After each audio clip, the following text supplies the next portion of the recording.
വീഡിയോയുടെ തുടക്കം കണ്ടപ്പോൾ വളരെ പ്രാകൃതമായ രീതിയിൽ വീഡിയോ എടുത്തതായിട്ട് തോന്നുന്നുണ്ടോ?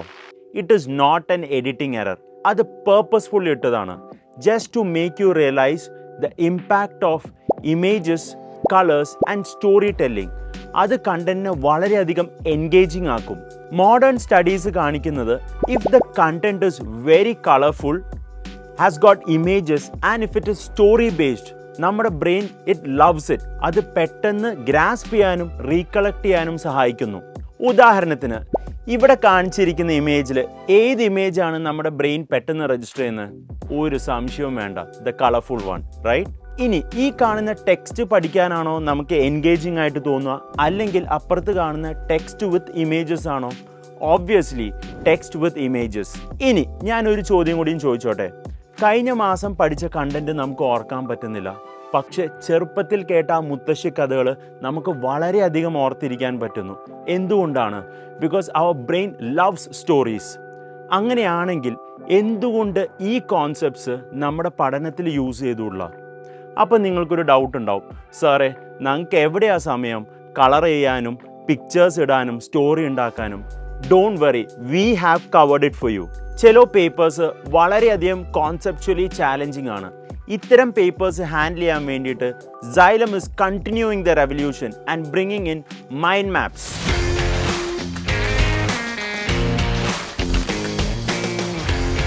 മൈൻഡ് മാപ്പുകൾ എന്താണെന്നുള്ളൊരു കൺഫ്യൂഷൻ ഉണ്ടാവും. Let me show you. ഇപ്പോൾ നമുക്ക് സ്ട്രാറ്റജിക് മാനേജ്മെൻറ്റ് എന്ന സബ്ജക്റ്റിൻ്റെ മൈൻഡ് മാപ്പ് നോക്കാം. നമ്പർ 1, ഈ മൈൻഡ് മാപ്സ് ഫുള്ളി കളർഫുൾ ആണ്, which makes the content very engaging. Number 2, എല്ലാ കോൺസെപ്റ്റുകൾക്കും മിനിമം ഒന്നോ അതിൽ കൂടുതലോ പിക്ചേഴ്സ് ആഡ് ചെയ്തിട്ടുണ്ട് ഓരോ കീ കോൺസെപ്റ്റ്സിനും. This also makes the content very engaging and easy to remember. Number 3, എല്ലാ കോൺസെപ്റ്റ്സിനും ഒരു സ്റ്റോറി ആയിട്ട് കണക്ട് ചെയ്തിട്ടുണ്ട്. അപ്പോഴെന്താണ്, ബ്രെയിനിന് കുറേ കൂടി പെട്ടെന്ന് അത് റീകളക്ട് ചെയ്യാനും പറ്റും. ഉദാഹരണത്തിന് നമുക്ക് സ്ട്രാറ്റജിക് മാനേജ്മെൻറ്റിലെ ടൈപ്സ് ഓഫ് ലീഡർഷിപ്പ് സ്റ്റൈൽസിലെ എക്സാമ്പിൾ ഒന്ന് പഠിക്കാം.